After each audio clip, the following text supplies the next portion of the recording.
I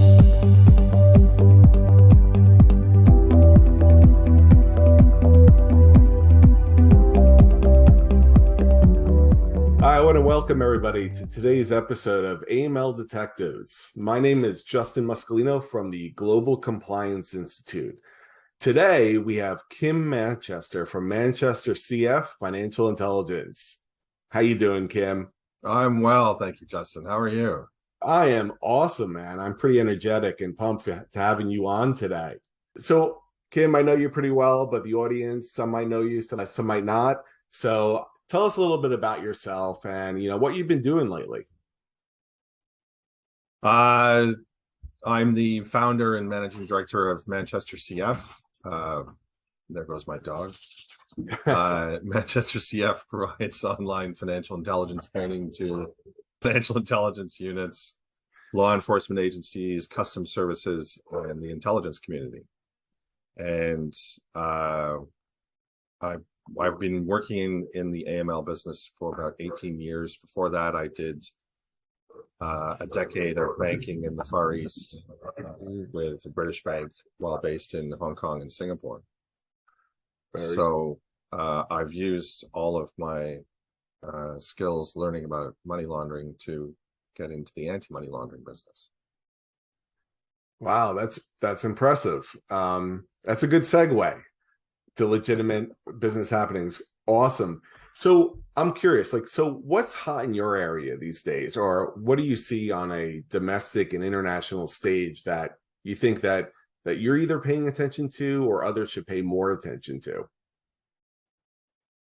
I think the most important thing right now is cost. I think the era of rising inflation, the slowdown in economic activity means that for us in the international training business for financial crime and national security threats, being cost efficient is critical.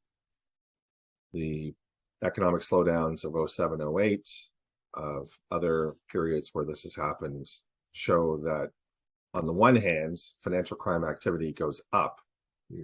And on the other hand, the willingness to spend money to combat it goes down. In some cases to zero or less. So there's an ancient Chinese curse of may you live in interesting times. We will be living in interesting times. And as a result, we're changing and orienting our business appropriately.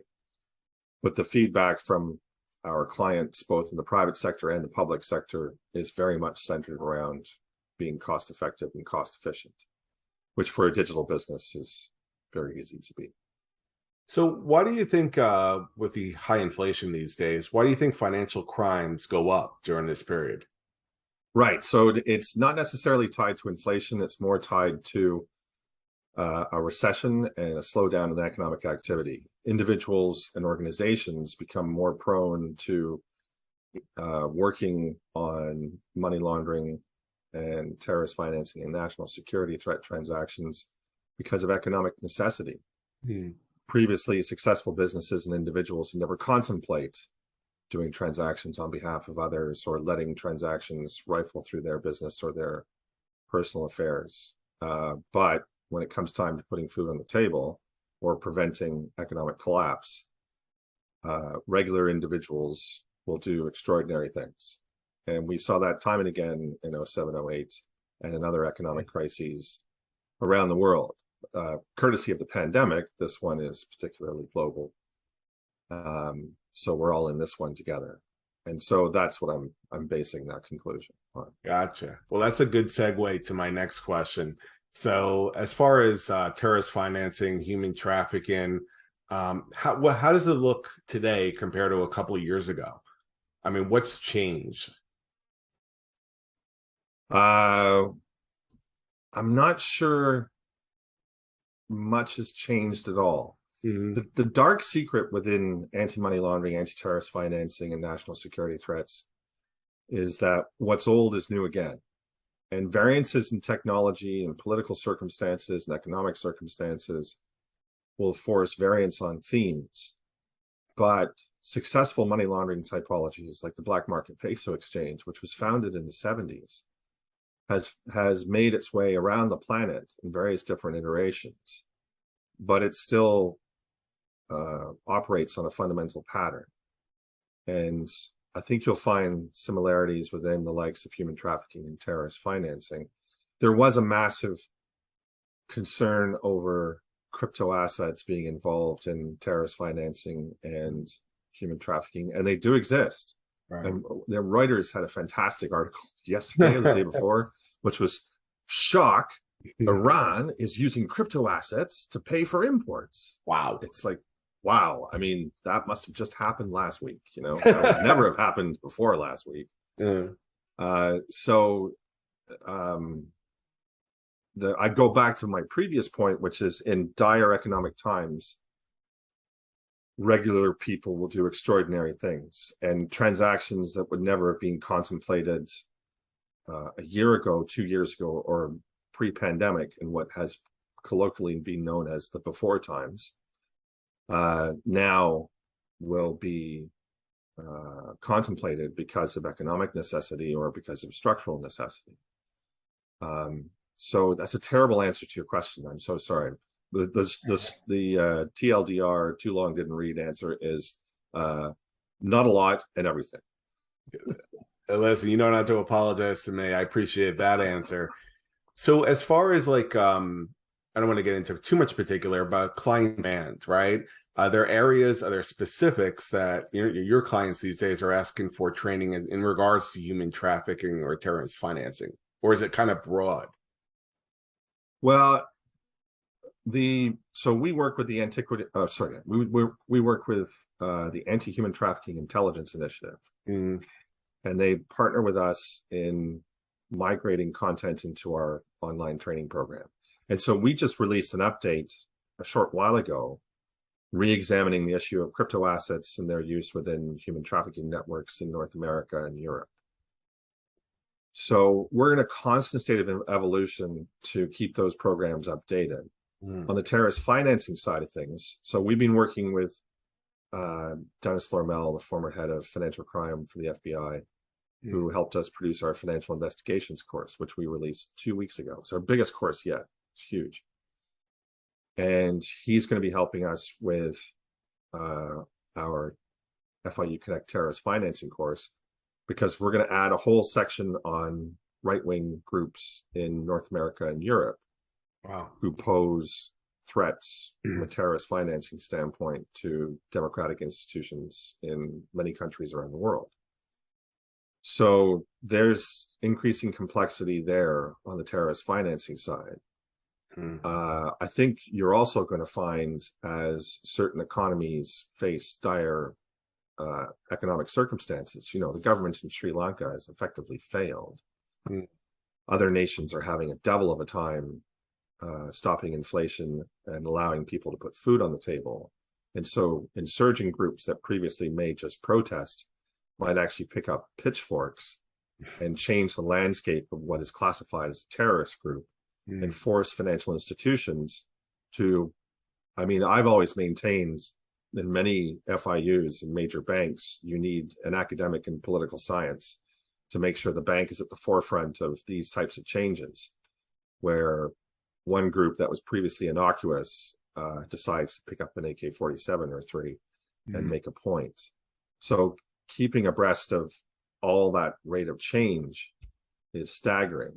To keep that rate of change current in the mindsets of the individuals within the FIU, and then have it reflected in their training program for staff, that's our job. So that's why that function gets outsourced to us, and we have clients around the world, thankfully, who've been very supportive of us as we build up FIU Connect. You know, it's interesting when you mentioned domestic terrorism. Well, terrorism within North America and the last couple of years have been absolutely crazy. Yes. And it, you know, it seems with, I'm not going to get into politics. I'm not a politic kind of guy. We don't have to. Thank you.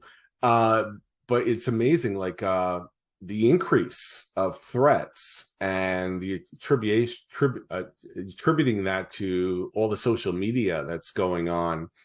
It's been grass. And in the events, like, let's just look at the last couple of days. We're not going to talk specifically. I'm not going to mention an individual's name because I don't want to go there. But you see the rise even more and more when little political events occur. It's crazy.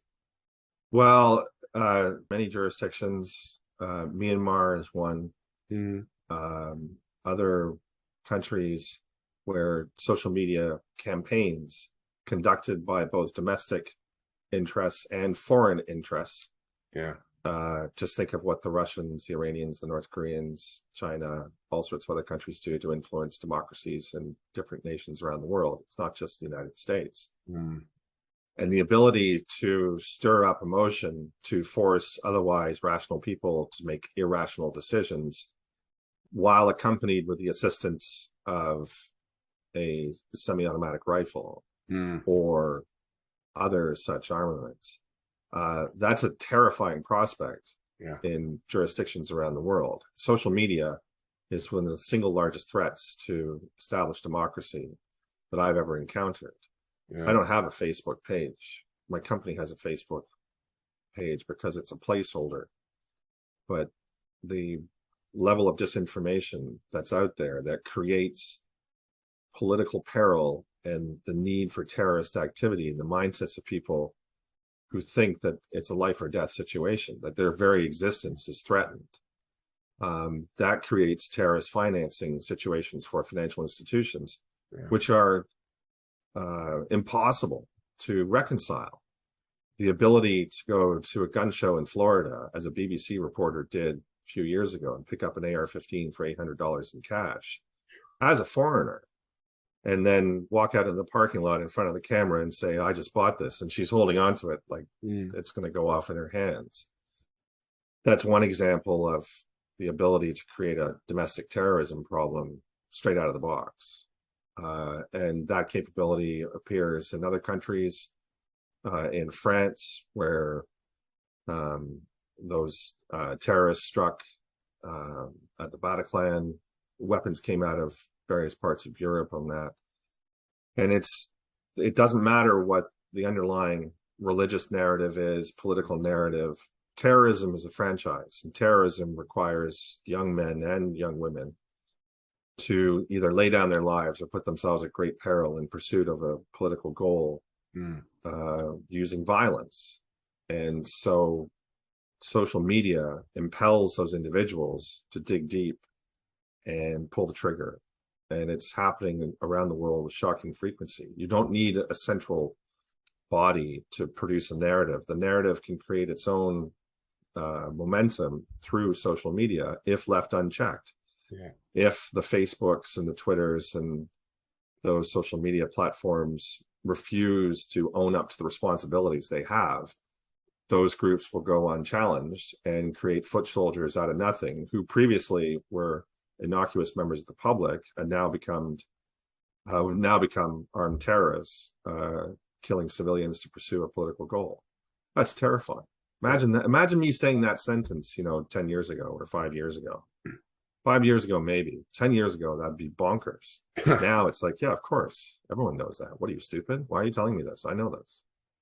And how is a financial institution supposed to track individuals who may become domestic terrorists? Like, do you monitor their banking activity? Yeah. To the point of saying, well, I'm pretty much convinced that Mr. Smith here is an avid proponent of X, and therefore has a high degree of probability of walking into a school or a mall or a building, a workplace, and blowing people to pieces. I mean, the expectations on financial institutions to have a logical solution to this are totally out to lunch. And as a result, we're creating this micro industry of software and other providers who inject false sense of comfort of, yeah, well, you can detect this, or the expectation is that you should be doing your utmost against this. And I think quite the opposite is true. There should be clear delineations for where financial institutions don't tread, because they impinge upon the rights of their clients as individual citizens. We don't want financial institutions turning into branches of the intelligence community, because they're simply not designed to do that. That would be a ridiculous assumption. Yeah, it's interesting. Like in the US, freedom of speech has its pros and cons nowadays, where Previously, it was like, it's great. Everybody wants to come here. You could do it, stay within the letter of the law. You could live a nice life. But now freedom of speech is exploited in a political way. Well, to be fair, freedom of Yeah, speech has always been exploited by those true. trying to marshal others to join their forces. With social media, it's instantaneous. Mhm. It comes through a cell phone. It comes through your computer, and if you are Kim Kardashian with millions of followers, you can get your point across at the drop of a hat. That's what I think is different, and that provides an immediacy where, as has been proven by the U.S. government when certain reports were released showing that social media trolls in St. Petersburg were manipulating groups of two very opposed political standpoints in the United States and coordinated them through social media to meet on at a specific day, a specific time, and a specific location. That one group was on one side of the street, the other group was on the other side of the street, and that was all controlled through, individuals working out of an office building in St. Petersburg. That's an astounding level of penetration of a country's social stability to the point of creating potential acts of terrorism. And what's a bank going to do? Like Yeah, in that scenario, what could honestly be expected? And the answer is very, very little. which is, yeah, it's disappointing. Yeah. Well, Kim, I want to thank you very much for coming on this episode, and definitely come back again, and I hopefully you will very, very I'd soon. love to. Absolutely, I appreciate it. And I want to thank everybody for joining today with Kim Manchester. We learned some valuable lessons from a very valuable individual.